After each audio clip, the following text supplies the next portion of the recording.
তার নাম নীলাচলে নীল মাধব। আমরা পুরীধামে গিয়ে যে জগন্নাথকে দর্শন করি, মায়েরা তোমরা জগন্নাথকে দেখেছো? আচ্ছা, এখানে কে কে পুরীধাম গিয়েছো একটু হাত তুলে দেখি। বাহ, তো অনেকেই গিয়েছে, খুব ভালো। তা পুরীধাম গিয়ে আমরা যে জগন্নাথকে দেখতে পাই, কি সুন্দর দেখতে, বড় বড় চোখ, বিকলাঙ্গ দেহ। তাহলে আমরা জগন্নাথকে কি করে পেলাম, কি করে জগন্নাথকে লাভ করলাম, সেই ঘটনা আজ আমরা আস্বাদন করব। আজকে আমাদের লীলা নীলাচলে নীল মাধব। হরি বল। আনন্দময় পুরীধাম, যেটা বর্তমানে পুরীধাম, সেটা হচ্ছে আগের নাম ছিল অবন্তীনগর। আর সেই অবন্তীনগরের রাজা হচ্ছেন রাজা ইন্দ্রদ্যম্ন। আপন ইচ্ছায় হরি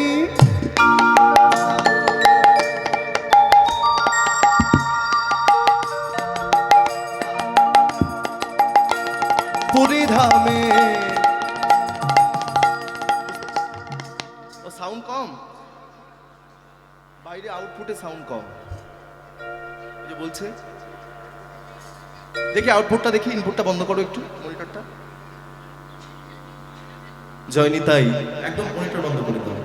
জয়নিতাই জয়নিতাই জয়নিতাই। আর বাড়বে, আর একটু বাড়বে। খুব ভালো সাউন্ড, খুব ভালো, খুব ভালো সাউন্ড। সাউন্ড যদি ভালো না হয় বাবা, একজন শিল্পীর কোনো মূল্য নেই কীর্তন করা। কীর্তন কেন, এখন যদি শ্রেয়া ঘোষাল আসে, পণ্ডিত অজয় চক্রবর্তী আসে, এখন সাউন্ড যদি খারাপ হয় বলবে কান ভালো হয়নি। তো সাউন্ড আগে। আমরা যেখানে কীর্তন করতে যাই আগে সাউন্ডের কথাটা বলে দিই। উপরে ভগবান আর নিচে মাইক ম্যান। জয়নিতাই, হরি বল। এবার শোনা যাচ্ছে? আপন ইচ্ছায়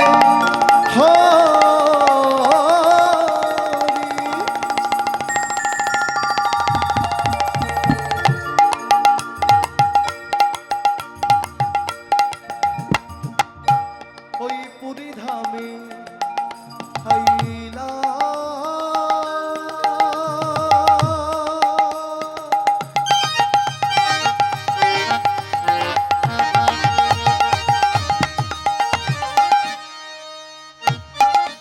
কলিযুগে জগন্নাথ রূপে প্রচার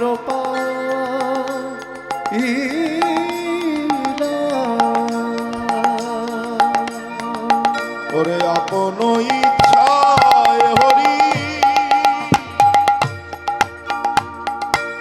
পুরীধামে আইলা।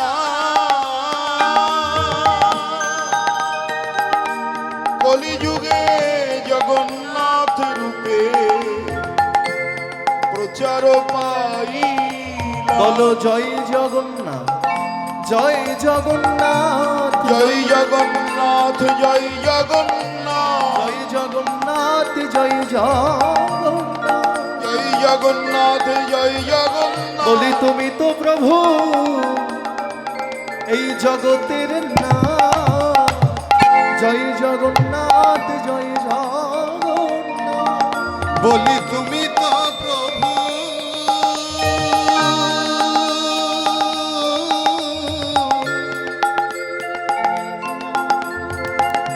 এই জগতের নাথ।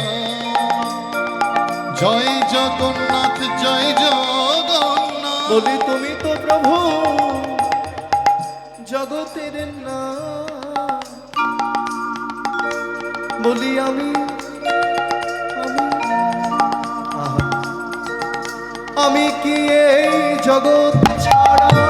তুমি তো প্রভু জগতের বলি আমি কি প্রভু এই জগৎ ছাড়া। তুমি তো প্রভু জগতের বলি আমি কি প্রভু জগৎ ছাড়া। তুমি তো প্রভু জগতের বলি আমি কি প্রভু জগৎ ছাড়া। তুমি তো প্রভু জগতের বলি আমি কি প্রভু জগৎ ছাড়া। তুমি তো প্রভু জগতের জয় জগন্নাথ, জয় জগন্নাথ,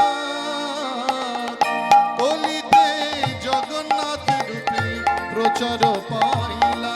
বলি কলিতে জগন্নাথ রূপে প্রচার পাইলা। রাজা হচ্ছেন রাজা ইন্দ্রদ্যুম্ন, যিনি ধার্মিক রাজা, যিনি ধর্মপরায়ণ রাজা, যিনি প্রজা পালক রাজা। একটু মনিটর বাড়বে, কম আছে। জয়নিতাই মায়েরা, যিনি সূর্যবংশীয় রাজা, তার নাম হচ্ছে ইন্দ্রদ্যুম্ন। সেই রাজা ইন্দ্রদ্যুম্ন তিনি একদিন রাত্রিবেলায় রানীমা গুন্ডিচাকে সঙ্গে করে নিয়ে ঘরের মধ্যে শয়নে রয়েছেন।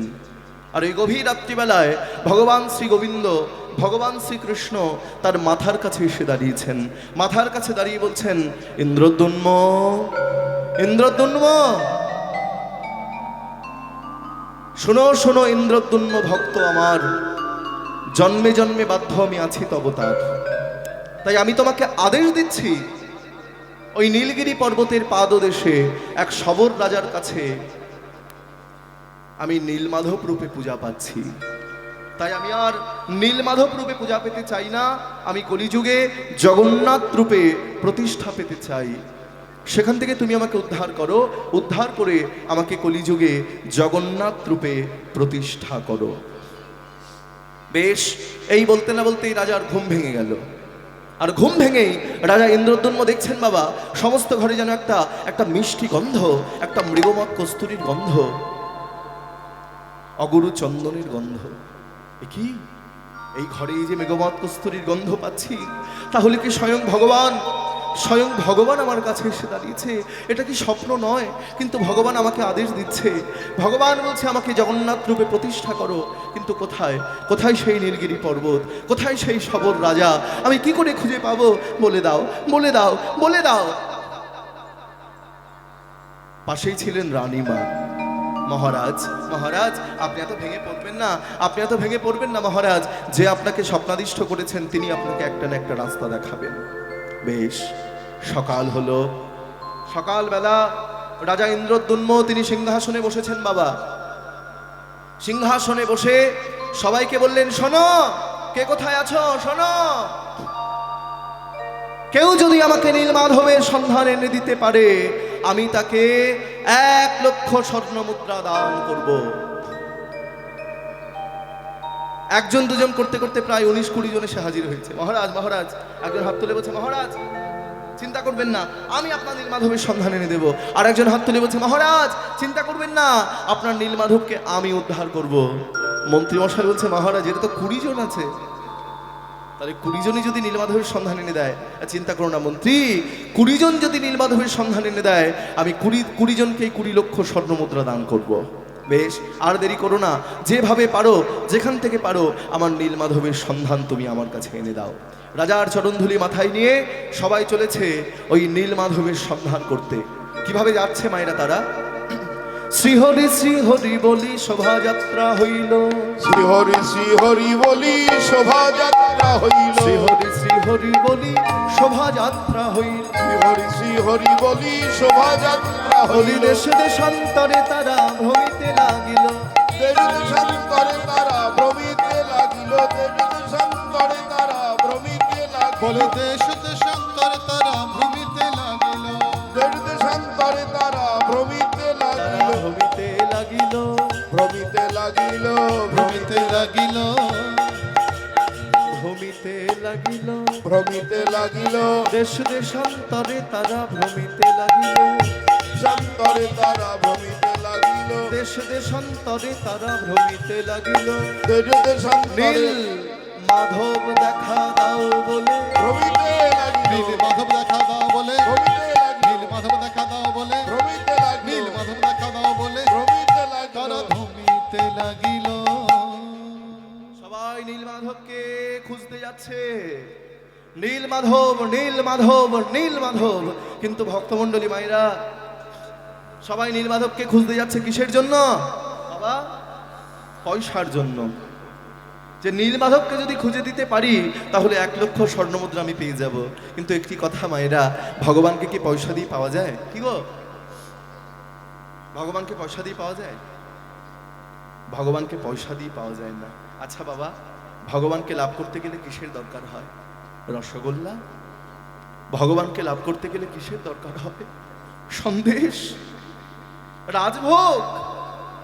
না, ভগবানকে লাভ করতে গেলে আমি তোমাদের বলে দিচ্ছি, তোমরা অনেকক্ষণ জলের মধ্যে ডুব দিয়ে থাকবে বাবা, অনেকক্ষণ জলের মধ্যে ডুব দিয়ে থাকতে হবে। কালকে সকাল থেকে সন্ধ্যা পর্যন্ত যদি জলের মধ্যে ডুব দিয়ে থাকতে পারো, তাহলে ভগবান তোমার সামনে এসে দাঁড়াবে। কোন জল? পুকুরের জল নয়, কলের জল নয়, নদীর জল নয়, সেটি হচ্ছে চোখের জল। এই চোখের জল দিয়ে যদি ভগবানকে ডাকো, প্রেম, ভক্তি, অনুরাগ আর একটু চোখের জল। এই জগতে, এই জাগতিক জগতে কেউ যদি পুত্র হারিয়ে কাঁদে, গ্রামের মানুষ অনুভব করো মায়েরা, কীর্তন শুধু শুনলে হবে না, একটু হৃদয় দিয়ে অনুভব করতে হবে, একটু চোখের জল ফেলতে হবে, না হলে হবে না।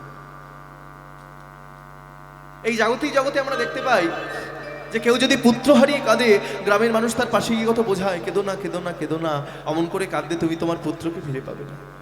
কেউ যদি স্বামী হারিয়ে কাঁদে, গ্রামের মানুষ তার পাশে গিয়ে কত বোঝায়, কি গো কেঁদো না, অমন করে কাঁদলে তুমি তোমার পিতাকে ফিরে পাবে না, স্বামীকে ফিরে পাবে না।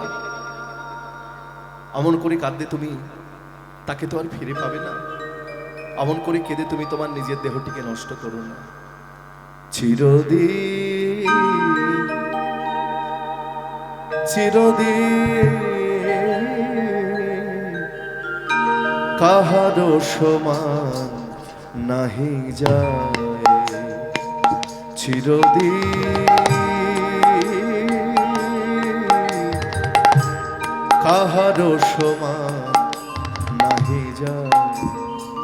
বলি আজকে যে রাজা ধীরাজ, আজকে যে রাজা ধীরাজ, কাল সে ভিক্ষা চায়।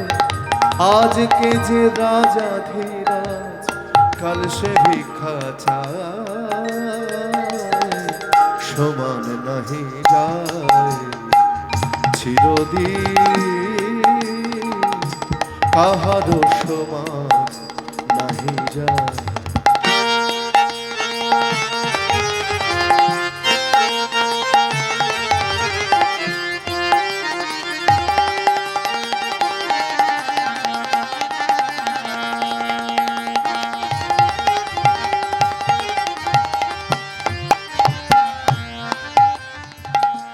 অবতার শ্রীরামচন্দ্র, সে জানকীর পতি, তার হলো বনবাস, রাবণ করে দুর্গতি। আহা, অবতার শ্রীরামচন্দ্র। এই যে গানটা তোমাদের সামনে আমি গাইছি, গানের কথাগুলো একটু বুঝে দেখো। বলছে অবতার শ্রী রামচন্দ্র, সে জানকীর পতি, তার হলো বনবাস, শ্রাবণ করে দুর্গতি। যিনি ভগবান রামচন্দ্র, জানকীর পতি, জানকী মানে কে? মা সীতা দেবী, সীতা দেবীর পতি তিনি, তার হলো বনবাস। ভগবানেরও বনবাস হচ্ছে বাবা, রাবণ করে দুর্গতি।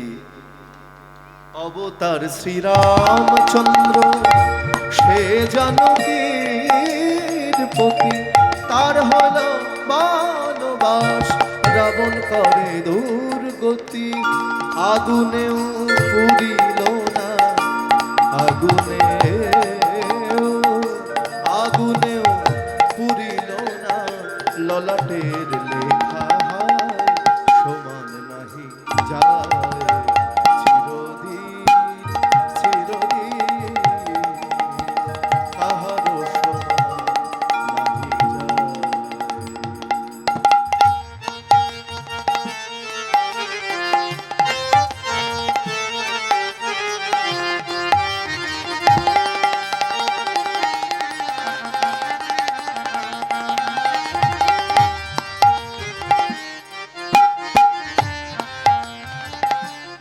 স্বামী পঞ্চ পাণ্ডব, সখা কৃষ্ণ ভগবান, দুঃশাসন করে তবু দ্রৌপদীর অপমান। আহা, আস্তে ভালো করে বুঝবে। স্বামী পঞ্চ পাণ্ডব, সখা কৃষ্ণ ভগবান, দুঃশাসন করে তবু দ্রৌপদীর অপমান।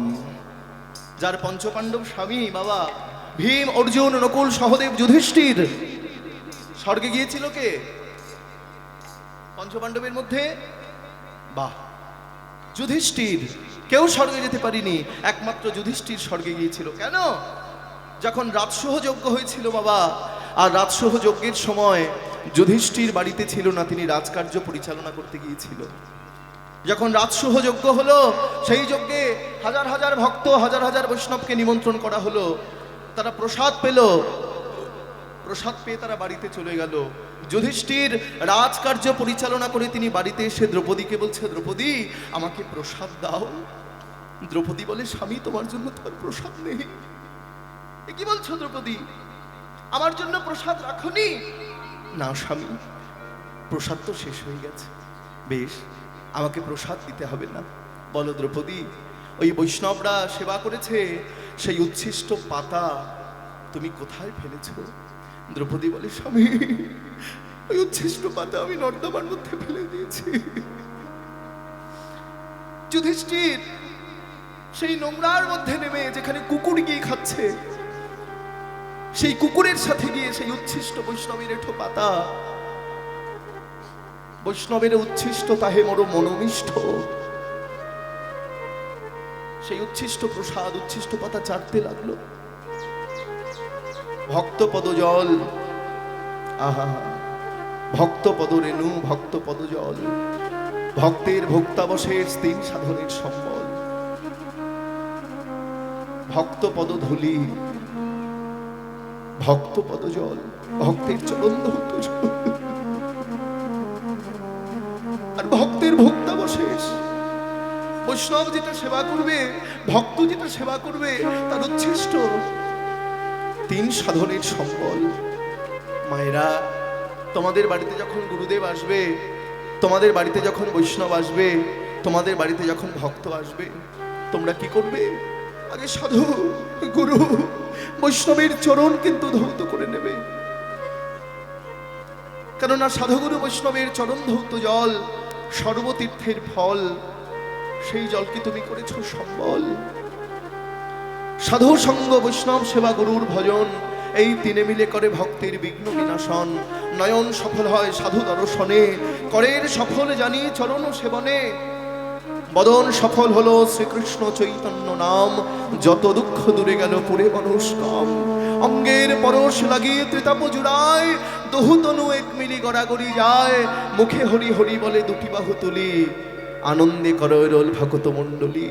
কেহ নাচে, কেহ গায়, কেহ পাছে, কেহ ধায়, আনন্দে মাখায় রোল, মাখে চরণ ধুলি।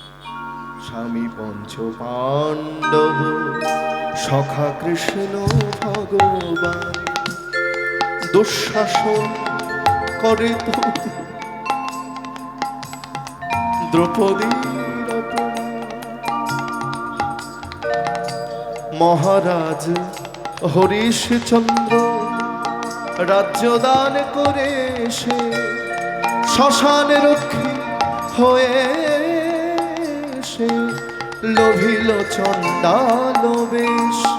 বিষ্ণু বুকে চরণ চিহ্ন, বিষ্ণু বুকে চরণ।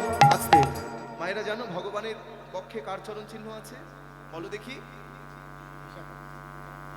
ভৃগু মুনির পদচিহ্ন ভগবান বক্ষে ধারণ করে রেখেছে। ভৃগু ছিলেন ব্রাহ্মণ, তোমাদের বলে দিচ্ছি। ভৃগু যখন 12 বছর সাধনা করলেন, 12 বছর সাধনা করলেন, ভগবানের দেখা পেলেন না, তখন ভৃগু ভগবানের এই বক্ষে পদাঘাত মেরে বলল, ভগবান তোমার এই বক্ষে আমি পদাঘাত মেরে দেখলাম তোমার হৃদয়টা কঠিন না, তোমার হৃদয়টা কোমল। ভগবান বললেন, ভৃগু আমার কঠিন বক্ষে পদাঘাত মেরে তোমার কোমল চরণে কোনো আঘাত লাগেনি তো?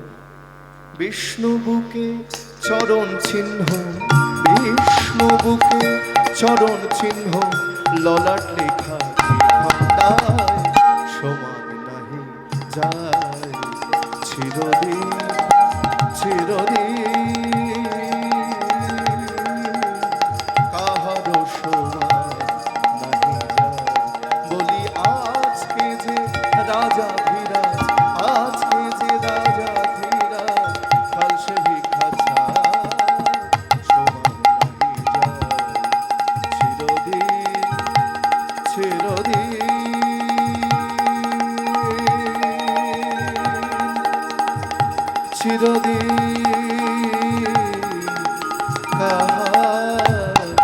সমান নাহি যায়। এই গানটাকে লিখেছে জানো বাবা? এই যে গানটা তোমাদের গাইলাম তোমাদের সামনে, গানটা লিখেছেন তিনি জাতিতে হিন্দু নয়, তিনি জাতিতে হচ্ছেন মুসলমান, যার নাম রবীন্দ্রনাথ ঠাকুরই পরে যার স্থান, তাকে বলা হয় বাংলার বিদ্রোহী কবি কাজী নজরুল ইসলাম। তা মানুষ হলেই হবে না, মানুষের মধ্যে যদি মানার হুঁশটা না থাকে হবে না। হরি বল। তা যাই হোক, অনেক কথা কীর্তনের মধ্যে চলে আসে, আমি যদি কোনো ভুল বলে থাকি আমাকে ক্ষমা করে দিও মায়েরা, জয়নি তাই। তাই আজ কি হলো দেখে নাও, আজকে সবাই যাচ্ছে নীলমাধবকে সন্ধান করতে, তবে সবাই যাচ্ছে পয়সার জন্য, যে নীলমাধবকে যদি খুঁজে এনে দিতে পারি তাহলে 1 লক্ষ স্বর্ণমুদ্রা আমার। এইভাবে খুঁজতে খুঁজতে খুঁজতে খুঁজতে একটা গোটা সপ্তাহ পেরিয়ে গেল, একটা গোটা সপ্তাহ পেরিয়ে গেল, তারা আর খুঁজে পেল না। খুঁজে না পেয়ে তারা রাজার কাছে এসে তাদের ব্যর্থতার কথা বলছেন, মহারাজ মহারাজ মহারাজ, আমরা পারলাম না মহারাজ, আপনার নীলমাধবের সন্ধান করতে আমরা পারলাম না, আমরা ব্যর্থ, আমরা ব্যর্থ, আমরা ব্যর্থ। আরো ভেঙে পড়লো রাজা ইন্দ্রদ্যুম্ন, আহার নিদ্রা ত্যাগে করলো, নীলমাধব নীলমাধব নীলমাধব চিৎকার করে করে কাঁদে, দেখা দাও দেখা দাও দেখা দাও। রানী গুন্ডিচা বলছেন, মহারাজ আপনি এইভাবে ভেঙে পড়ছেন মহারাজ, আপনি যদি এইভাবে ভেঙে পড়েন রাজ্য তো চলে যাবে, আপনি ভেঙে পড়লে আমাদের রাজ্যের কি অবস্থা হবে। দুজনেই কাঁদছে, আর রাজার সামনে এসে দাঁড়িয়েছেন রাজার একমাত্র জামাই, তার নাম হচ্ছে বিদ্যাপতি। বিদ্যাপতি মানে তোমরা আবার ভেবে নিও না যে বিদ্যাপতি আমাদের পদকর্তা বিদ্যাপতি, সেই বিদ্যাপতি নয়, এটা হচ্ছে পুরীধামের একজন ব্রাহ্মণ পণ্ডিত। এই বিদ্যাপতি হচ্ছেন রাজা ইন্দ্রদ্যুম্নের একমাত্র জামাই। তোমাদের একটা কথা, একটা তত্ত্ব জানিয়ে রাখি, আমাদের একটা ধারণা হয়েছে তোমাদের, বিশেষ করেই সাউথ 24 পরগনায়, এই পরশুদিনই আমি এক জায়গায় কীর্তন করতে গিয়েছিলাম, জায়গার নাম বলবো না। আমি কীর্তনে আসলে দাঁড়াতে পারিনি বাবা, সত্যি বলছি, আমি দাঁড়াতে পারিনি, সবেমাত্র স্টার্টিং করে উঠে সমতাল গাইছি, আর আমাকে এসে বলছে একটু তত্ত্ব বলুন তত্ত্ব বলুন। কি সর্বনাশ বলো দেখিনি। এইভাবে আমাদের পদাবলী কীর্তনগুলো হারিয়ে যাচ্ছে, এই তত্ত্ব তত্ত্ব করে আমাদের মাথাটা পুরো নষ্ট করে দিয়েছে কিছু কিছু কীর্তনিয়া, আমি সবাইকে বলবো না, কিছু কিছু কীর্তনিয়া তারা কীর্তনে আসরে উঠে এমন নাচ শুরু করে, হ্যাঁ, এই জন্য আমাদের কীর্তনটা আস্তে আস্তে হারিয়ে যাচ্ছে। ওই কীর্তনে আসলে উঠেই তত্ত্ব বলে, মরা মানুষের ছবি কোন দিকে টানাবেন, ঝাঁটা কোন দিকে রাখবেন, জুতো কোন দিকে রাখবেন, কোন দিকে ফিরে ঘুমাবেন, কটার সময় সকালে ঘুম থেকে উঠবেন। আরে ভাই, এইগুলো তত্ত্ব নয়। যে তত্ত্ব শুনলে আমরা ভগবানের চরণে পৌঁছাবো, যে তত্ত্ব শুনলে আমরা কৃষ্ণ নাম করতে উৎসাহ পাবো, সেইগুলো হচ্ছে তত্ত্ব। এইগুলো তত্ত্ব নয়, এগুলো তোমরা প্রচার করবে, বলবে। তোমাদের বলে দিয়ে যাচ্ছি, রাজা ইন্দ্রদ্যুম্নের 18টা ছেলে ছিল মায়েরা, আর একটি মাত্র মেয়ে ছিল। ওই 18টা যে ছেলে ছিল তাদের মধ্যে জগন্নাথের সম্পত্তি নিয়ে ভাগাভাগি শুরু হলো। এ বলছে জগন্নাথের সম্পত্তি আমি নেব, ও বলছে জগন্নাথের সম্পত্তি আমি নেব। রাজা ইন্দ্রদ্যুম্ন দেখছেন সর্বনাশ, আমি বেঁচে থাকতেই আমার 18টা ছেলের মধ্যে এইভাবে সম্পত্তি নিয়ে যখন ভাগাভাগি শুরু হয়েছে, গন্ডগোল শুরু হয়েছে, তাহলে আমি না থাকলে এরা কি করবে। রানী গুন্ডিচা বলছেন, মহারাজ চাই না চাই না চাই না, আমার ছেলে চাই না, আমার জগন্নাথকে চাই, আজকে রাত্রের মধ্যেই আমার 18টা ছেলেকে আপনি হত্যা করুন। ভাবো একবার, আমার ছেলে চাই না, 18টা ছেলেকে হত্যা করে ফেলুন। রাজা ইন্দ্রদ্যুম্ন এক রাত্রের মধ্যেই রানী মায়ের কথা শুনে 18টা ছেলের গলা কেটে হত্যা করলো। অনেক জায়গাতে আমাকে বলে, গৌরগোপাল এত বড় কথা বললে আসরে দাঁড়িয়ে, 10 জনের সামনে দাঁড়িয়ে এত বড় কথা বলে দিলে, কোথায় পেলে? আমি বলেছিলাম, বাবা শাস্ত্র ছাড়া, গ্রন্থ ছাড়া একটা বাইরের কথা বলবো না। আমাদের 3 পুরুষ কীর্তন, তারপরে আমি দাঁড়িয়েছিলাম, আমার দাদুও কীর্তন করতেন, বাইরের কথা একটাও বলবো না। তোমাদের একটা গ্রন্থ আছে, আমি বলে দিচ্ছি, যদি পারো কিনে রেখো। গ্রন্থটির নাম হচ্ছে জগন্নাথ সারাবলী। সেই জগন্নাথ সারাবলী গ্রন্থে লেখা রয়েছে, রাজা ইন্দ্রদ্যুম্নের 18টা ছেলেকে এক রাত্রের মধ্যে গলা কেটে হত্যা করে ফেললো। গলা কেটে হত্যা করে তাদেরকে একটা জায়গায় রাখলো, সেই জায়গাটির নাম হচ্ছে 18 নালা। পুরীধাম গেলে 18 নালা দর্শন করতে হয়। যারা পুরীধাম যাবে 18 নালার উপর দিয়ে আসবে, আর ভক্তের চরণধুলিতে, বৈষ্ণবের চরণধুলিতে, সাধুর চরণধুলিতে তাদের আত্মার শান্তি হবে। নিতাই গৌর প্রেমানন্দে। তা রাজা ইন্দ্রদ্যুম্নের জামাই তিনি হচ্ছেন ওই বিদ্যাপতি। বিদ্যাপতি বলছেন, মহারাজ আপনি চিন্তা করবেন না, আপনার নীলমাধবের সন্ধান আমি আপনাকে এনে দেব। বিদ্যাপতি, তুমি আমার নীলমাধবের সন্ধান এনে দেবে? হ্যাঁ মহারাজ দেব। আচ্ছা বিদ্যাপতি, তুমি যদি আমার নীলমাধবের সন্ধান এনে দিতে পারো, তাহলে আমি আমার রাজত্ব সব তোমাকে দিয়ে দেব, আমি তোমাকে সিংহাসনে বসাবো। মহারাজ, মহারাজ, না না না না না, এমন কথা বলবেন না। নীলমাধবের সন্ধান যদি এনে দিতে পারি, তার বিনিময়ে সোনা দানা, টাকা পয়সা, রাজত্ব আমি কিছুই চাই না। চাও না? তাহলে আমার জন্য তুমি এত কষ্ট কেন করবে? হ্যাঁ, দিনের পর দিন, রাতের পর রাত নিজে না খেয়ে না ঘুমিয়ে নীলমাধবকে অন্বেষণ করবে, খুঁজে বেড়াবে, তোমার লাভটা কি হবে বিদ্যাপতি? মহারাজ, আপনার থেকেও বেশি লাভ আমার হবে। তাহলে কি লাভ হবে? আমি সবার আগে দর্শন পাবো, আমি সবার আগে দর্শন পাবো, আমি সবার আগে দর্শন পাবো, আমি সবার আগে দর্শন পাবো। আমার মানব জন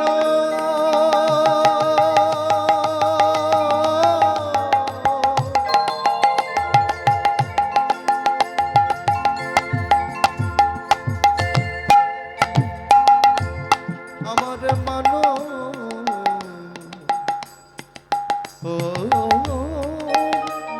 জন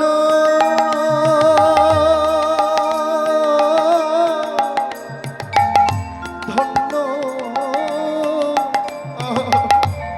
ধন্য হবে আমি সবার আগে দর্শন।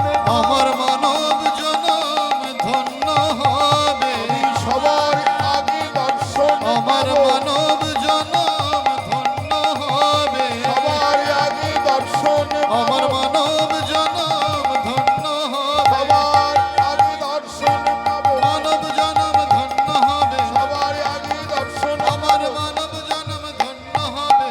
আমি সবার আগে আমি দর্শন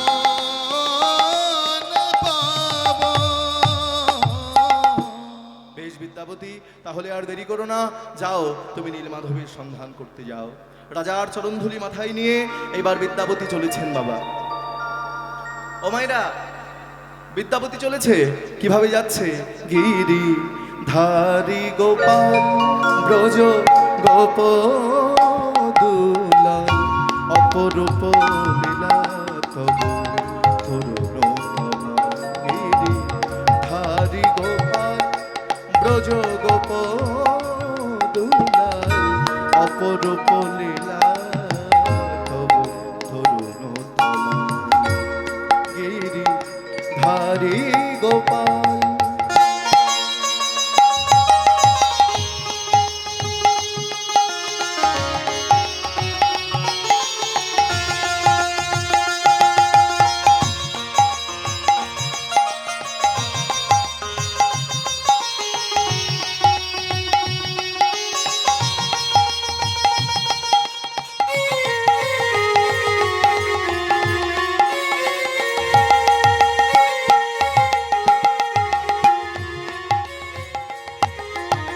বিশাখার কাছে তুমি চির নিরূপণ, শিরাধার হৃদয়ে প্রেমের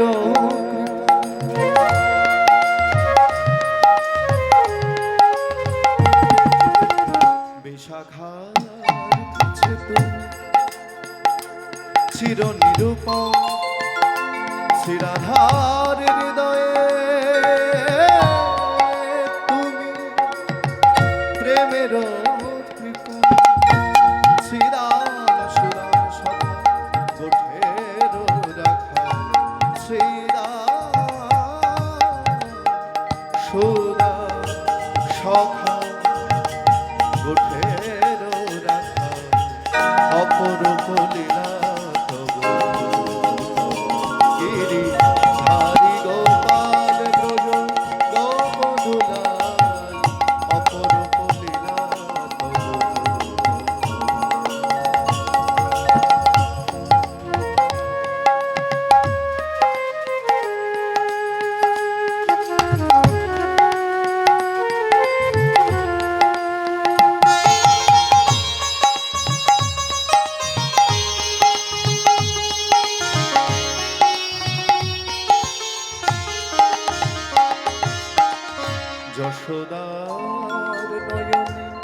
তুমি ননিছোর নন্দদুলাল,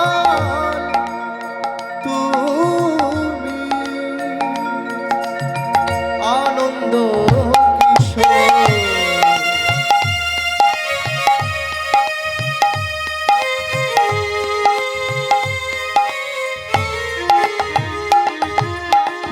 যশোদার নয়নে তুমি ননিছোর নন্দদোলাল, তুমি আনন্দ কিশোর। গীতায় সারথিত যাদব রাখা, গীতায় সারথিত যাদব রাখা। অপরূপ লীলা গিরি ধারি গোপাল, ব্রজ গোপদুলাল। অপরূপ লীলা তব তরুণ তমাল, অপরূপ লীলা তব তরুণ তমাল। অপরূপ লীলা তব তরুণতমা, অপরূপ লীলা তব তরুণতমা।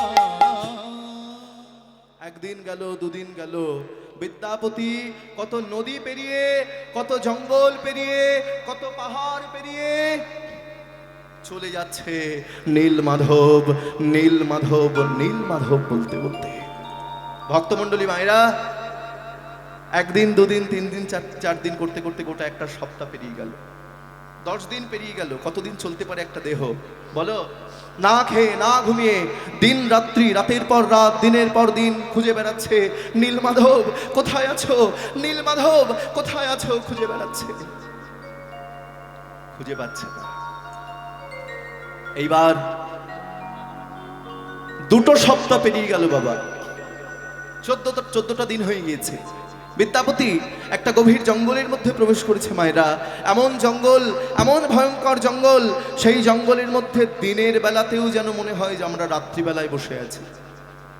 সেই জঙ্গলের মধ্যে প্রবেশ করেছে, আর প্রবেশ করেই সন্ধ্যাবেলায় বিদ্যাপতি ঢলে পড়ল জঙ্গলের কোলে।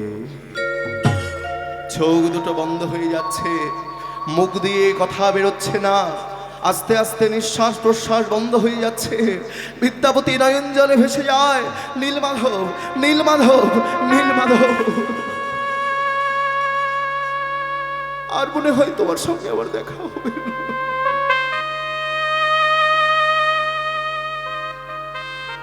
আর মনে হয় আমি তোমাকে উদ্ধার করতে পারবো না। আজকে রাত্রিটাই মনে হয় আমার শেষ রাত্রি। মনে হয় কালকে সকালের সূর্যটা আমি আর দেখতে পাবো না। এই মনে মনে চিন্তা করছে বাবা, নয়ন জলে ভেসে যায়। আর দূর থেকে দেখছে বিদ্যাপতি জঙ্গলের মধ্যে একটা প্রদীপ জ্বলছে, একটা প্রদীপের আলো দেখতে পেল। কি কি গভীর জঙ্গলের মধ্যে প্রদীপের আলো? কে কে কে প্রদীপ জ্বালিয়েছে? কে কে? ও, নিশ্চয়ই কেউ ওখানে প্রদীপ জ্বালিয়েছে, নিশ্চয়ই প্রদীপে তেল দিয়েছে। প্রদীপটা তো এমনি এমনি জ্বলেনি। কে জ্বালিয়েছে প্রদীপ? তাহলে নিশ্চয়ই ওখানে কেউ না কেউ আছে। তাহলে ওই প্রদীপের আলোটা কি যেমন তেমন আলো নয়, ওটা আমার আশার আলো। ওই প্রদীপটা কি আমার আশার প্রদীপ? এই প্রদীপের আলোকে লক্ষ্য করে বিদ্যাপতি ঠেলে উঠল, শক্তি দাও, শক্তি দাও নীল মাধব, আমায় শক্তি দাও। ঠেলে উঠে এক পা দুপা, এক পা দুপা, এক পা দুপা করতে করতে বিদ্যাপতি ওই প্রদীপের আলোর কাছে এসে দাঁড়িয়েছে বাবা। আর যেই কাছে দাঁড়িয়েছে দেখছে গভীর জঙ্গলের মধ্যে একটা ছোট্ট কুড়ে ঘর, একটা পর্ণকুটির। আর সেই পর্ণকুটিরের মধ্যে একজন সুন্দরী রমণী, তিনি সন্ধ্যাবেলায় সন্ধ্যা প্রদীপ দিচ্ছেন। আর এমন সময় কি হলো, সন্ধ্যা প্রদীপ দিচ্ছে। মায়েরা তোমরা সন্ধ্যা প্রদীপ দাও। নম নম তুলসী কৃষ্ণ প্রেয়সী, রাধা কৃষ্ণ চরণ পাবো এই অভিলাষী।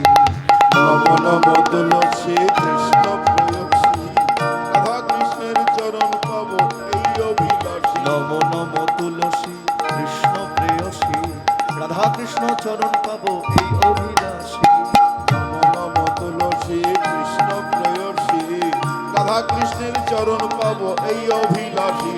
নমো নমো তুলসী কৃষ্ণ প্রেয়সী নমো নমো। গাও সবাই। ও তুলসী কৃষ্ণ প্রেয়সী, বৃন্দেজি কৃষ্ণ প্রেয়সী, নমো নমো। আমি রাধা কৃষ্ণ সেবা পাবো এই অভিলাষী। নমো নমো।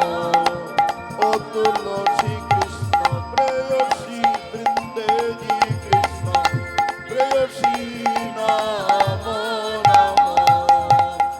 যে তোমার শরণ লয় তার বাঞ্ছা পূর্ণ হয়। ও গোবিন্দে, যে তোমার শরণ লয় তার বাঞ্ছা পূর্ণ হয়। আমায় কৃপা করি করো মোরে বৃন্দাবনবাসী। আর কৃপা করি করো তারে বৃন্দাবনবাসী। নমো নমো।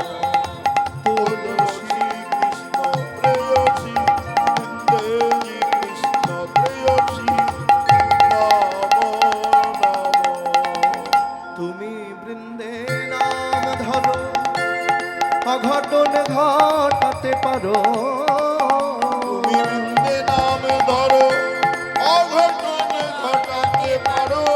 সিদ্ধ মন্ত্র তোমাকে দি আছেন পূর্ণ মাসি।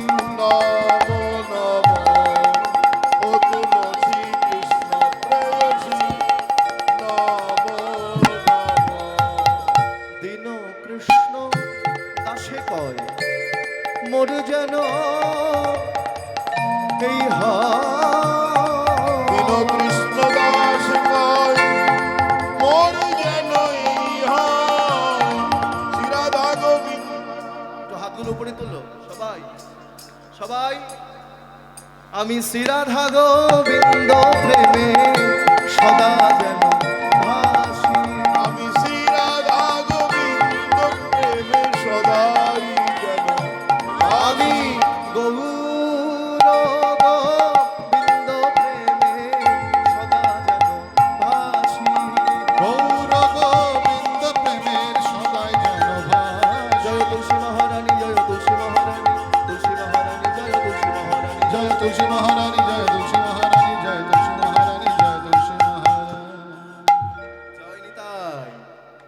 তোমরা সন্ধ্যাবেলায় তুলসী তলায় প্রদীপ দেবে মায়েরা। যে বাড়িতে সন্ধ্যাবেলা তুলসী তলায় প্রদীপ পড়ে সেই বাড়ি মহাতীর্থে পরিণত হয়। আর যে বাড়িতে তুলসী তলায় প্রদীপ পড়ে না সেই বাড়ি শ্মশানে পরিণত হয়। আবার আমি দেখেছি অনেক বাড়িতে তুলসী গাছ লাগালে ছাগলে মুড়ি খেয়ে নেয়। আমি জানি না তোমাদের এখানে খাই কিনা। তুলসী গাছকে বাঁচিয়ে রাখবে। এই যে বৈশাখ মাস আসছে সামনে, হরি বল, এই বৈশাখ মাসে তুলসী গাছের উপরে একটা ঝরা বাঁধবে, জল দেবে। প্রত্যেকদিন স্নান করার সময় তুলসী গাছে জল দিতে হয়। তুলসী গাছকে বাঁচিয়ে রাখতে হবে। তুলসী গাছ যদি বেঁচে না থাকে তাহলে কিন্তু ভগবানের সেবা বন্ধ হয়ে যাবে। আজকে আমি দেখতে পাচ্ছি তোমাদের এখানে সেবা, কত মালসা সাজানো। প্রত্যেকটা মালসার মধ্যে তুলসী পত্র দেওয়া আছে। বিনা তুলসী কভু একো নাহি মানি। তুমি জগন্নাথকে 56 ভোগ দিয়েছো, ভগবানকে মালসা ভোগ দিয়েছো, তার উপরে যদি একটা তুলসী পত্র না দাও ভগবান কিন্তু কখনো সেবা করবে না। বলো তুলসী মহারানী কি, বলো ভক্তি দেবী কি। এই বলে যেই প্রণাম করেছে সেই রমণী আর দরজার সামনে দাঁড়িয়ে বিদ্যাপতি বলছেন, কে আছো ঘরের মধ্যে, কে আছো, দরজা খোলো, দরজা খোলো, কে আছো, দরজা খোলো। ছুটে এসে দরজা খুলে দিয়েছে। একজন রমণী এসে দরজা খুলেছে বাবা, আর দরজা খুলেই দেখছে দরজার সামনে একটা সুন্দর পুরুষ দাঁড়িয়ে রয়েছে। সেই রমণী দেখছে সেই পুরুষকে, আর সেই পুরুষ দেখছে রমণীকে। দুজন দুজনকে দেখছে, কি সুন্দর দেখতে। সেই রমণী দেখছে লম্বা চওড়া ফর্সা, ব্রাহ্মণের সন্তান। তো ব্রাহ্মণ শুধু হলেই হবে না বাবা, জানো তো। আস্তে মায়েরা, কথা নয়, শোনো। এই যে তোমরা যারা কীর্তন শুনতে এসেছো, এখানে যদি কোনো ব্রাহ্মণ থাকো, আমি যদি কোনো ভুল কথা বলে থাকি আমাকে একটু ক্ষমা করে দিও। আমি জানি অনেক ব্রাহ্মণ আছে, অনেকে ভাবে আমি ব্রাহ্মণ বংশে জন্মেছি, আমি ভট্টাচার্য, আমি চ্যাটার্জি, আমি মুখার্জি, আমি চক্রবর্তী, ভুল। ব্রাহ্মণ শুধু হলেই হবে না, ব্রাহ্মণের মধ্যে 9টা গুণ থাকলে তবেই সে ব্রাহ্মণ হয়। 9টা গুণ কি কি? ব্রাহ্মণের ওই যে গলায় পৈতা থাকে না, পৈতার মধ্যে 9টা সুতো থাকে। 9টা সুতো মানে তার 9টা গুণ। 9টা গুণ কি কি বাবা? সম, দম, তপ, শৌচ, ক্ষান্তি, আর্জবম, জ্ঞান, বিজ্ঞান, আস্তিক্যম। এই 9টা গুণকে বলা হয় নবগুণ, আর নবগুণে হয় ব্রাহ্মণ। তাহলে প্রথম কি বললাম? সম। সম মানে ইন্দ্রিয় সংযম। দম মানে কি? দম মানে হচ্ছে দমন করা। তপ মানে কি? তপ মানে হচ্ছে তপস্যা। সম, দম, তপ। এইবার বলছে শৌচ। শৌচ মানে কি? পবিত্রতা। হ্যাঁ, ব্রাহ্মণকে সবসময় পবিত্র থাকতে হবে। শৌচ মানে পবিত্রতা। ক্ষান্তি মানে কি? ক্ষান্তি মানে হচ্ছে ক্ষমা করা। ব্রাহ্মণ কিন্তু সবসময় ক্ষমা করবে, সবসময় ক্ষমা করবে। আর্জবম মানে সরলতা। ব্রাহ্মণকে সবসময় সরল হতে হবে। এবার বলছেন কি? জ্ঞান।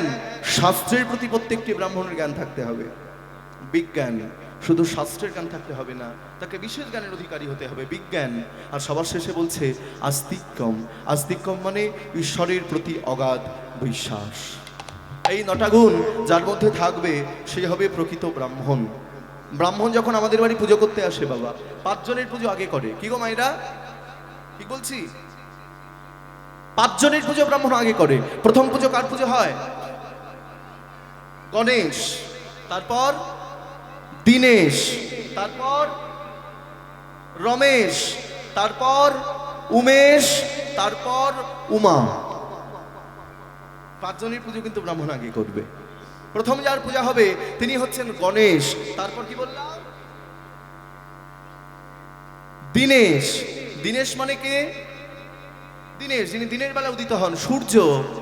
সূর্য পুজো হবে। তারপর রমেশ। রমেশ কার নাম? লক্ষ্মীর একটি নাম হচ্ছে রমা। রমার স্বামী তিনি হচ্ছেন ভগবান বিষ্ণু, তিনি হচ্ছেন রমেশ।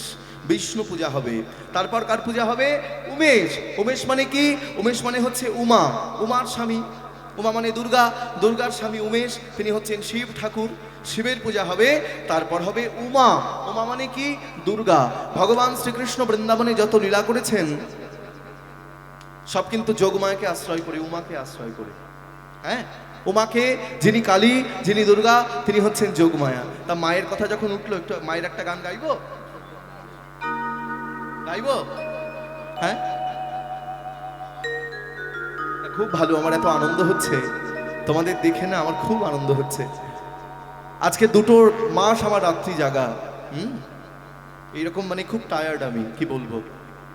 প্রতিদিন তোমাদের আশীর্বাদে চলে যাচ্ছে, এখানে ওখানে সেখানে। যাই হোক, তা শরীরটা খুব টায়ার্ড, একদম রাতে তো ঘুম হয় না। কিন্তু বিশ্বাস করো, তোমাদের দেখে না আমার ক্লান্তি, পরিশ্রম, ঘুম সব চলে যায়। খুব ভালো তোমরা, হরি বল। তাহলে একটা মায়ের গান গাই। আমরা যে যেখানে বসে আছি, দাঁড়িয়ে আছি, আমরা সবাই মায়ের চরণে প্রণাম জানাবো। হ্যাঁ, সবাই। মা তোর চোখের কাজল সারা সারা গায়ে মাখিয়ে দিল কে? মা তোর চোখের কাজল সারা গায়ে মাখিয়ে দিল কে? বলো কে পড়ালো শ্মশান চিতাকে? পড়ালো শ্মশান চিতা? ভস্য দিল কে? মা গো, চোখের কাজল সারা মাখিয়ে দিল।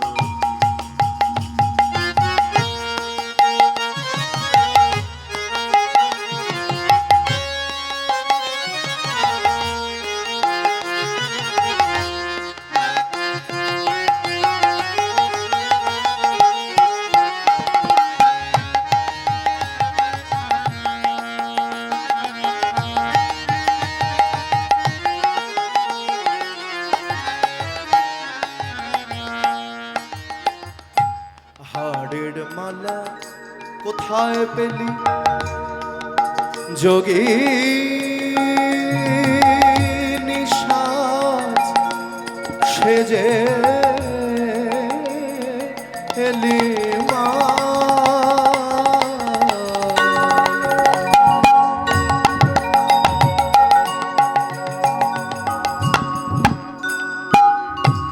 হাড়ের মালা কোথায় পেলি পেলি পেলি, যোগিনী সাজ সেজে এলি মা, তোর গৌরী নামটি বল না মাগো, গৌরী নামটি বল না মাগো, হরিণী লোকে মা মা গো, চোখের কাজল সারা গায়ে মাখিয়ে দিল।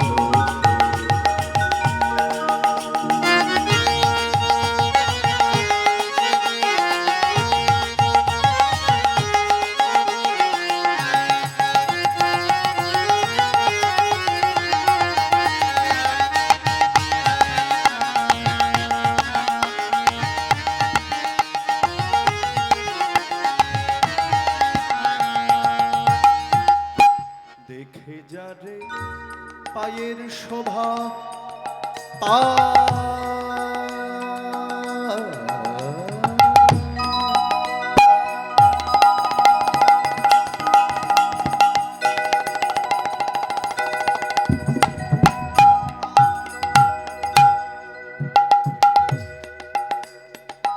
পা নয় তো ছোট, পা নয় তো, পা নয় তো, যেন রক্ত জবা। দেখে যারে পায়ের শোভা পা নয় তো, যেন যেন রক্ত জবা। এমন রূপের ডালি কে দেখেছে মা,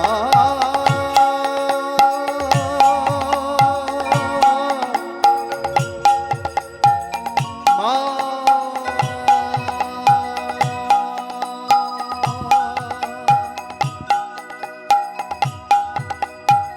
মা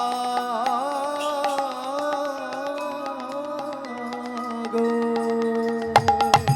এমন রূপের ডালি কে দেখেছে, রূপের ডালি, রূপের রূপের ডালি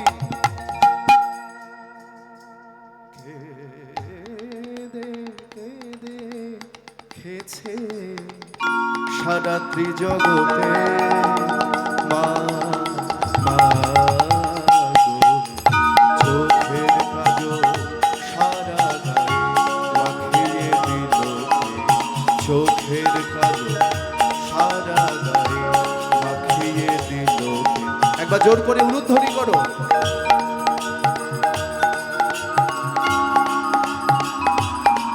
সর্ব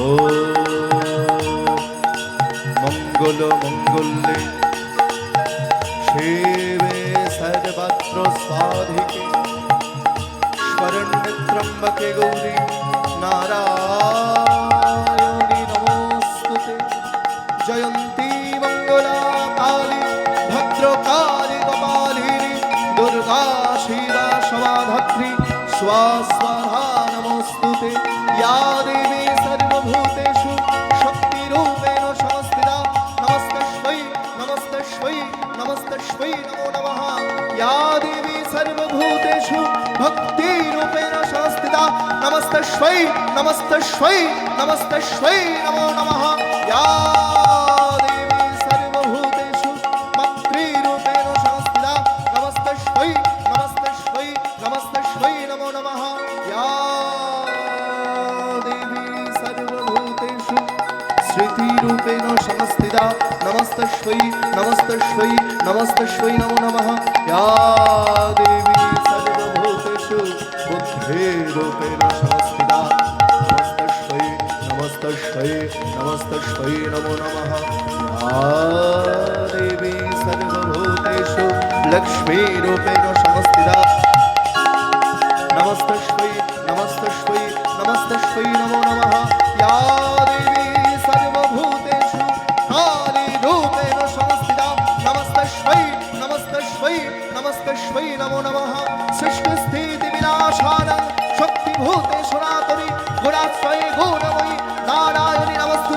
काली काली महाकाली काली के व्यवहारिणी धर्मो समाप्तदे देवी नारायणी नमोस्तुते।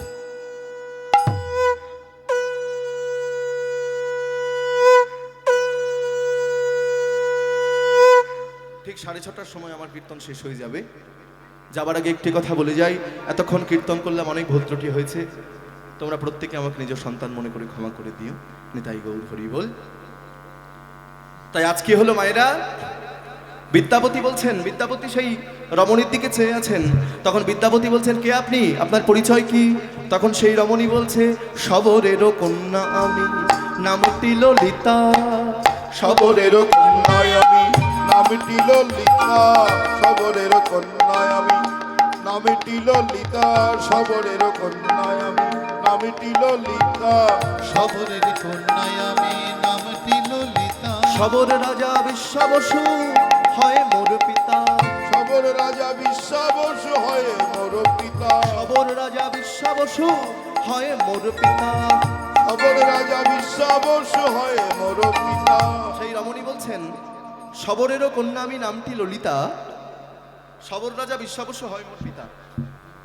আমার বাবার নাম হচ্ছে শবরদের রাজা, তিনি হচ্ছেন বিশ্বাবসু। হ্যাঁ, হরি বল। এই বনের মধ্যে আমরা বসতি করি। আচ্ছা আচ্ছা, আপনার পরিচয়টা কি? আপনি একজন এই যে সুন্দর দেখতে পুরুষ, অঙ্গ সুঠাম দেহ।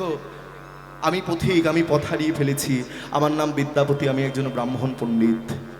তা আজকে রাত্রিটা দয়া করে কি আপনার বাড়িতে একটু বিশ্রাম দেবেন, একটু থাকতে দেবেন? বিশ্বাবসু ঘর থেকে বলছে মা ললিতা তুই কার সঙ্গে কথা বলছিস? বাবা আমাদের বাড়িতে একজন ব্রাহ্মণ এসেছে। বাহ, ব্রাহ্মণ? তুই ব্রাহ্মণের চরণধৌত করে দে মা। কোটি অনেক ভাগ্যের ফলে ব্রাহ্মণও আসিয়া মিলে। ব্রাহ্মণ বাড়িতে এসেছে, চরণ ধৌত করে দে। ললিতা চরণ ধৌত করে দিল, চরণ ধৌত করে সবার বিছানা করে দিল। বিদ্যাপতি শয়নে গেল, প্রসাদ সেবা দিল। বিদ্যাপতি প্রসাদ সেবা করলো, কিন্তু বিদ্যাপতি শয়নে গিয়েছে বাবা, কিন্তু ঘুমাচ্ছে না। মনে মনে ভাবছে আমি কি এখানে ঘুমাতে এসেছি? আমি তো এসেছি নীলমাধবকে উদ্ধার করতে। হে ভগবান, আমি তো ঘুমাতে আসিনি, তবে তুমি কেন এত আয়োজন করে দিচ্ছ আমায়?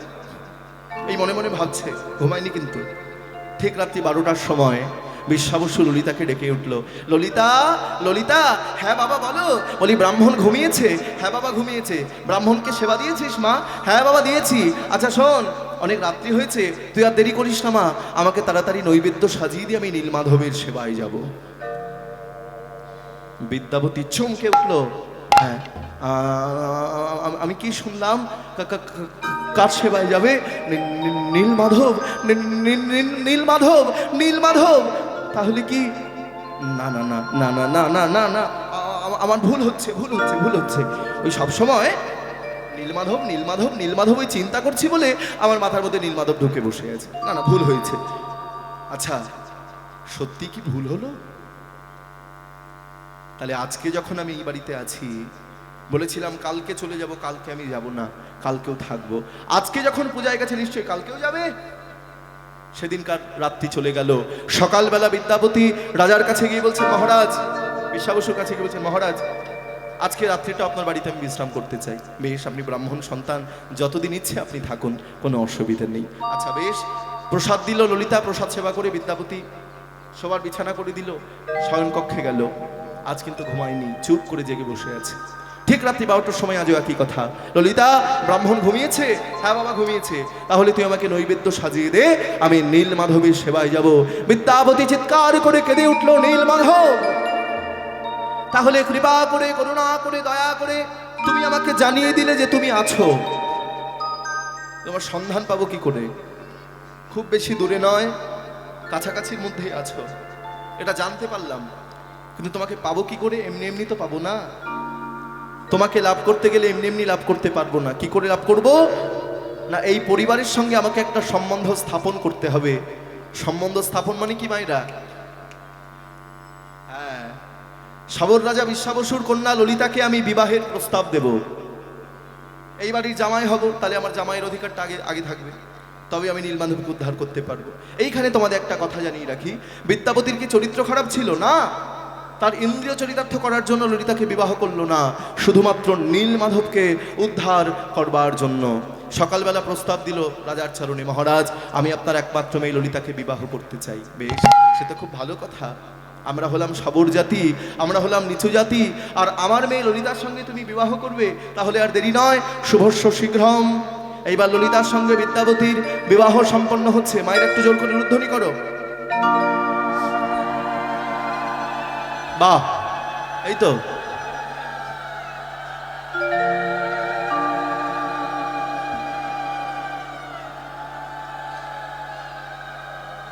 আমি ভাবলাম আস্তে, আমি ভাবলাম মায়েদের ঠোঁটে মনে হয় লিপস্টিক পরা আছে। না না, মায়েরা খুব ভালো, তবে একটু হাতগুলো তুলতে হবে। যাদের হাত আছে তারাই তুলবে, যাদের হাত নেই তুলতে হবে না। হাত এনেছো বাড়ির থেকে? কি গো মা, হাত এনেছো? বাহ। আর যারা হাত না তুলবে বলবো, ছোট করে বলবো, রাগ করবে না তো? বলবো আগে বলো, রাগ করবে না? সিরিয়ালের দিব্যি রাগ করবে না বলছি কিন্তু। যারা হাত না তুলবে তাদের বগলে পোড়া হবে। যায়নি তাই? তাহলে বিদ্যাবতীর সঙ্গে ললিতার বিবাহ হচ্ছে। হ্যাঁ, সবাই মিলে একসঙ্গে আমরা ভাবো আজকে বিয়ে বাড়ি এসেছি। ঢাক বাজে ঢোলক বাজে মাদলেরই বল, ঢাক বাজে ঢোলক বাজে মাদলেরই বল, ঢাক বাজে ঢোলক বাজে মাদলেরই বল, ঢাক বাজে ঢোলক বাজে মাদলেরই বল, ঢাক বাজে ঢোলক বাজে মাদলেরই বল, ঢাক বাজে ঢোলক বাজে মাদলেরই বল। বলি ললিতার বিবাহেতে আনন্দ হিল্লোল, ললিতার বিবাহেতে আনন্দ হিল্লোল, ললিতার বিবাহেতে আনন্দ হিল্লোল, ললিতার বিবাহেতে আনন্দ হিল্লোল, ললিতার তাই ও হরি বিবাহেতে বল। আনন্দ হিল্লোল, ললিতার বিবাহেতে আনন্দ হিল্লোল। কেহ নাচে কেহ গায় কেহ বলে হরি, কেহ আছে কেহ গায় কেহ বলে হরি, কেহ কেহ আনন্দেতে দেয় গড়াগড়ি, কেহ কেহ আনন্দেতে দেয় গড়াগড়ি, বিবিধ বাদ্য বাজে বিবিধ বাজনা, বিবিধ বাদ্য বাজে বিবিধ বাজন, বলি চতুর্দিকে উলুধ্বনি হইল ঘোষণা, চতুর্দিকে উলুধ্বনি হইল ঘোষণা, চতুর্দিকে হরিধ্বনি হইল ঘোষণা, চতুর্দিকে হরিধ্বনি হইল ঘোষণা, উলুধ্বনি করিল উলুধ্বনি করিল, উলুধ্বনি করিল, উলুধ্বনি বলে করিল, ললিতার বিবাহেতে উলুধ্বনি করিল। ললিতার এবার হরি হরি হরি বলো উলুধ্বনি, উলুধ্বনি করিল, এবার হরি হরি হরি বলো, উলুধ্বনি করিল, এবার হরি হরি হরি বলো, উলুধ্বনি করিল, এবার হরি হরি হরি বলো, উলুধ্বনি করিল, সবাই উলুধ্বনি করিল। ললিতার সঙ্গে বিদ্যাপতির বাবা তো ভালো উলু দিতে পারে। বাহ, খুব ভালো লাগলো জয়নি, এইরকম দেখা যায় না, খুব সুন্দর জয়নি। তাই তাহলে ললিতার সঙ্গে বিদ্যাপতির বিবাহ সম্পন্ন হলো মায়েরা। এইবার শুভরাত্রি, শুভরাত্রির দিন ললিতা বিদ্যাপতিকে প্রসাদ সেবা দিচ্ছে। তখন বিদ্যাপতি বলছে, ললিতা এই যে তুমি আমাকে সুন্দর সুন্দর প্রসাদ সেবা দাও, এটা কার প্রসাদ? ললিতার মুখ থেকে বেরিয়ে এলো এটা বিদ্যাপতির। ললিতার মুখ থেকে বেরিয়ে এলো এটা নীলমাধবের মহাপ্রসাদ। বিদ্যাবতী উঠে দাঁড়িয়ে বলছে, ললিতা যার প্রসাদ এত সুন্দর না জানি সে দেখতে কত সুন্দর হবে, আমি নীলমাধবকে দর্শন করতে চাই। না না স্বামী, আপনি এমন কথা বলবেন না স্বামী, আপনি এমন কথা বলবেন না। আজ পর্যন্ত আমার বাবা বিশ্বাবসু আমাকে নীলমাধবের কাছে নিয়ে যায়নি। শোনো ললিতা, তুমি যদি নীলমাধবের কাছে আমাকে না নিয়ে যাও, তোমাদের বাড়িতে আমি জলগ্রহণ পর্যন্ত করব না, করব না, করব না। ললিতা ছুটতে ছুটতে বাবার কাছে গিয়ে বলে, বাবা সর্বনাশ হয়ে গেছে। আস্তে মায়েরা, কীর্তন করলে হবে না, ওখানে কীর্তন হবে এখানে কীর্তন হবে, তো কোনটা শুনবে মানুষ? লক্ষ্মী মায়েরা, যে মায়েরা মন দিয়ে কীর্তন শুনছে তারা মাসিমা, কাকিমা, ঠাকুমা, দিদিমা, পিসিমা, জেঠিমা, মামিমা, চশমা। আর যে মায়েরা কথা বলছে সব কিন্তু সিনেমা, সব সিনেমা। জয়নি তাই। এইবার কি হলো মায়েরা দেখে নাও। তখন বিশ্বাবসু বলছে, হ্যাঁ রে মা ললিতা, নীলমাধবের সন্ধান আমি তোকে পর্যন্ত কোনোদিন বলিনি। না বাবা, না বাবা, তুমি তুমি তুমি একটা কথা রাখো বাবা। সে বলেছে নীলমাধবের সন্ধান না পেলে এই বাড়িতে জলগ্রহণ পর্যন্ত করবে না। সর্বনাশ, সর্বনাশ, সর্বনাশ। বেশ ললিতা, তুই চিন্তা করিস না, তাকে বল আমি তাকে নীলমাধবের কাছে নিয়ে যাব, কিন্তু তার চোখ দুটো বেঁধে নিয়ে যাব, চোখ বেঁধে নিয়ে যাব। এইখানে তোমাদের একটা কথা জানিয়ে রাখি যে এই বিশ্বাবসু কে ছিল বাবা? এই বিশ্বাবসু কে ছিল? কেনই বা তিনি নীলমাধবের সেবা পূজার দায়িত্ব পেল? কি করে পেল? কি করে নীলমাধবকে পেল? এই বিশ্বাবসু ছিল ত্রেতা যুগে বালিপুত্র অঙ্গদ। এই ঘটনাটা মন দিয়ে শুনবে। ত্রেতা যুগে বালিপুত্র অঙ্গদ, ভগবান রামচন্দ্র যখন বালিকে বধ করে ফেললো, বালিকে বধ করলো, তখন বালিপুত্র অঙ্গদ এসে ভগবান রামচন্দ্রের কাছে এসে বলছে, ভগবান তুমি আমার বাবাকে হত্যা করলে, আমার মাথার উপর থেকে বাবার হাতটা সরিয়ে নিলে, তাহলে আমি যদি তোমার কাছে কিছু চাই তুমি আমাকে দেবে? বলো বলো বলো অঙ্গদ, তুমি আমার কাছে কি চাও? প্রভু তোমার কাছে আগে বলো দেবে কি না। তথাস্তু তথাস্তু তথাস্তু। বেশ, তুমি যেন যেমন আমার বাবাকে হত্যা করেছো, ঠিক তেমনি আমিও যেন তোমাকে হত্যা করতে পারি, আমার হাতেই যেন তোমার মৃত্যু হয়। ভগবান বলছে তথাস্তু। সেটা এই জন্মে হবে না, সেটা হবে আগত দাপর যুগে। এলো দাপর যুগ মায়েরা, আর সেই দাপর যুগে ভগবান কৃষ্ণ লীলা সম্বরণ করলেন প্রভাস নদীর তীরে। একটা গাছের ডালে বসে তার চরণ দুটো নাচাচ্ছে। আর সেই বালিপুত্র অঙ্গ তিনি দাপর যুগে একজন জড়াব্যাধ হয়ে জন্মগ্রহণ করলো। সেই জড়াব্যাধ পাখি মনে করে যে এই তীর নিক্ষেপ করেছে, আর সেই তীর এসে ভগবানের চরণে তীরে বিদ্ধ হলো। তীরে বিদ্ধ হয়ে ভগবান ঢলে পড়লো প্রভাস নদীর জলে। তখন সেই জড়াব্যাধ ছুটতে ছুটতে এসে ভগবানের চরণ দুটি জড়িয়ে ধরে বলে, ভগবান আমায় ক্ষমা করে দাও, আমি বুঝতে পারিনি, আমি পাখি ভেবে তোমাকে তীরবিদ্ধ করেছি, আমায় ক্ষমা করে দাও ভগবান। ভগবান বলে, ও হে জড়াব্যাধ, তোমার কি সাধ্য আছে আমাকে মারার? তুমি একটা সামান্য ব্যাধ, সামান্য একটা শিকারী, তোমার কি সাধ্য, কি ক্ষমতা তুমি আমাকে মারতে পারো? এটাই ভবিতব্য, এটা ইতিহাস যে তোমার হাতেই আমার মৃত্যু হবে, এটা তো আমিই তৈরি করে রেখেছি। প্রভু তবে তোমার চরণ কি আমি লাভ করতে পারবো না? বলে এই জন্মে নয়, লাভ করবে আগত কলিযুগে। তুমি হবে শবরদের রাজা বিশ্বাবসু। যিনি ছিল ত্রেতা যুগে অঙ্গদ, দাপর যুগে যিনি জড়াব্যাধ, তিনিই কলিযুগে বিশ্বাবসু রূপে জন্মগ্রহণ করলেন। আর নীলমাধব রূপে আমি তোমার কাছে পূজা পাবো, কিন্তু বেশি দিন তোমার কাছে থাকবো না। ইন্দ্রদ্যুম্ন আমাকে উদ্ধার করে জগন্নাথ রূপে প্রতিষ্ঠা করবে। নিতাই গৌর প্রেমানন্দে হরি হরি বল। এইবার কি হলো মায়েরা? এইবার জামাইকে চোখ বেঁধে নিয়ে যাব। তখন বিদ্যাপতি মনে মনে চিন্তা করছে, আমার চোখ যদি বাধা থাকে, চোখ যদি বাধা থাকে তাহলে আমি তো রাজাকে আনতে পারবো না, ইন্দ্রদ্যুম্নকে আনতে পারবো না, সেখান থেকে উদ্ধার করতে পারবো না। ললিতা, ও ললিতা, শোনো না, আমি কি আর নীলমাধবকে দর্শন করতে পারবো না? একটা উপায় বলে দাও। ললিতা বলে, স্বামী আপনি চিন্তা করবেন না, সব ব্যবস্থা করে রেখেছি। আপনি যখন যাবেন আপনার চোখ বাঁধা থাকবে তো কি হয়েছে, আপনার আঁচলের মধ্যে আমি সর্ষের বীজ বেঁধে দেবো। এই যে সর্ষের বীজ এমন ভাবে বেঁধে দেবো, আপনি যত নড়াচড়া করবেন আর ওই আঁচল থেকে সর্ষের বীজ মাটিতে পড়বে, আর আপনি যত নড়াচড়া করবেন আর ভিজে মাটিতে সর্ষের বীজ পড়লে কি হবে মায়েরা? গাছ হবে। আর ওই গাছ দেখে তুমি বুঝতে পারবে যে এটাই নীলমাধবের কাছে যাওয়ার রাস্তা। ধন্য ধন্য ধন্য ললিতা, তুমি ধন্য। এইবার চোখ বেঁধে দিল। এসো জামাই। আচ্ছা মায়েরা চোখ বেঁধে দিচ্ছি। হরি বল, নিতাই গৌর হরি বল।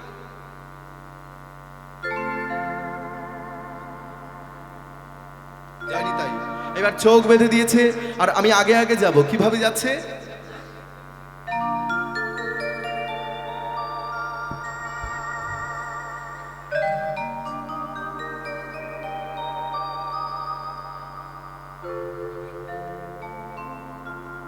হ্যাঁ, কিভাবে যাচ্ছে দেখে নাও। আগে আগে যাচ্ছে কে? বিশ্বাবসু। আর পেছন পেছন এই যে হাতটা দাও, হাতটা ধরেছে, হাতটা ধরে যাচ্ছে, পেছন পেছন যাচ্ছে বিদ্যাপতি। কিভাবে যাচ্ছে মায়েরা? সবাই মিলে একটু হাত তোলো। গোবিন্দ মাধব গিরিধারী ভজ গোবিন্দ, ভজ গোবিন্দ মাধব গিরিধারী, জয় কেশব মাধব বংশীধারী, উলুধ্বনি জয় কেশব মাধব বংশীধারী, কেশব মাধব বংশীধারী, ভজ গোবিন্দ মাধব গিরিধারী, ভজ গোবিন্দ মাধব গিরিধারী, ভজ গোবিন্দ মাধব গিরিধারী। হে গোপাল রাধে কৃষ্ণ গোবিন্দ গোবিন্দ, হে গোপাল রাধে কৃষ্ণ গোবিন্দ গোবিন্দ, হে গোপাল রাধে কৃষ্ণ গোবিন্দ গোবিন্দ, হে গোপাল রাধে কৃষ্ণ ভজ গোবিন্দ গোবিন্দ গোবিন্দ মাধব গিরিধারী। ভজ গোবিন্দ গোবিন্দ গোবিন্দ মাধব গিরিধারী। এইবার গুফার সামনে এসে দাঁড়িয়েছে, আর দাঁড়িয়ে বিদ্যাপতির চোখের বাঁধন খুলে দিল। আর চোখের বাঁধন যেই খুলেছে, গুফার সামনে দেখতে পাচ্ছে বিদ্যাপতি যে গুফার মধ্যে নীল মাধব দাঁড়িয়ে রয়েছে। তার মানব জনম সার্থক হলো, তার নয়ন সার্থক হলো।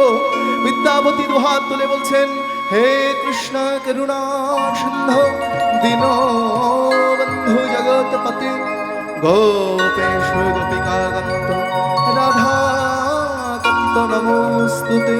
নমো ব্রহ্মণ্য দেবায় গো ব্রহ্মণ্য হিতায় চ জগদ্ধিতায় শ্রীকৃষ্ণায় গোবিন্দায় নমো নমঃ।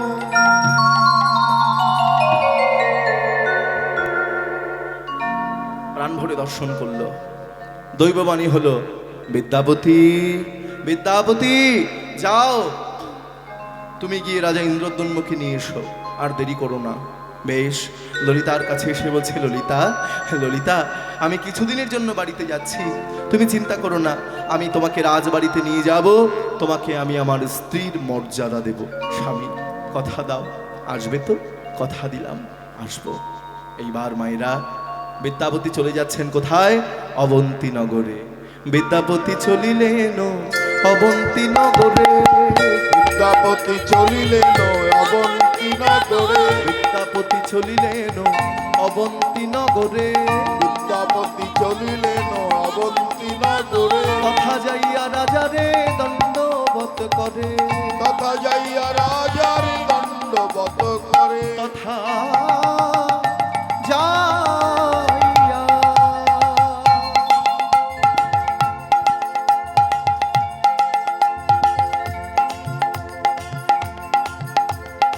তথা যাইয়া রাজারে দণ্ডবত করে। তথা যাইয়া রাজার দণ্ডবত করে। অনেক ভাগ্যের ফলে ওহে মহারাজ, পেলাম আমি সন্ধান, নীল মাধব আছে কোথায়? মহারাজ, আমি সন্ধান পেয়েছি, নীল মাধব কোথায় আছে? বিদ্যাপতি বিদ্যাপতি তুমি ফিরে এসেছো? বিদ্যাপতি, হ্যাঁ মহারাজ, আমি ফিরে এসেছি। বিদ্যাপতি বিদ্যাপতি বলো বলো বলো, আমার যে আর তর্স হয়েছে না, তুমি নীল মাধবের সন্ধান পেলে? মহারাজ, আমি নীল মাধবের সন্ধান পেয়েছি, তবে একটা ভুল করে ফেলেছি। কি ভুল? তা ভুলটি হচ্ছে, নীলমাধবের সন্ধান করবার জন্য আমি বিশ্বাবসুর একমাত্র মেয়ে ললিতাকে বিবাহ করতে বাধ্য হয়েছি। আমায় ক্ষমা করে দিন মহারাজ। রাজা ইন্দ্রদ্যুম্ন বলছে, বিদ্যাপতি, নীলমাধবকে খোঁজার জন্য তুমি যদি এই কাজ করে থাকো, সেটা উত্তম কাজ করেছ। ক্ষমা করবো কেন? তুমি তো ভালোই করেছ। ভগবান যা করেন মঙ্গলের জন্যই করেন, এটা সবসময় ভাবতে হবে। কি গো মা, ভাবতে হবে কি না? ভগবান যা করেন মঙ্গলের জন্যই করেন। তা বিদ্যাপতি, তুমি যেটা করেছো ভালোই করেছো। তাই যাকে তুমি বিবাহ করেছো, আমি তোমায় বলবো, তাকে তুমি রাজবাড়িতে নিয়ে এসো। রাজবাড়িতে এনে তাকে তুমি স্ত্রীর মর্যাদা দাও। এইখানে তোমাদের একটা কথা জানিয়ে রাখি, যে পুরীধাম গেলে আমরা দুই রকমের পান্ডা দেখতে পাই মায়েরা। দুই রকমের পান্ডা বলতে আমরা দেখি, কেউ রান্না করছে, কেউ ধ্বজা পাল্টাচ্ছে, আবার কেউ জগন্নাথের সেবা পূজা করছে। এরকম পান্ডা আমরা পুরীধামে দেখি। এইবার বলে রাখি যে ওই ললিতার গর্ভ থেকে যাদের জন্ম হলো,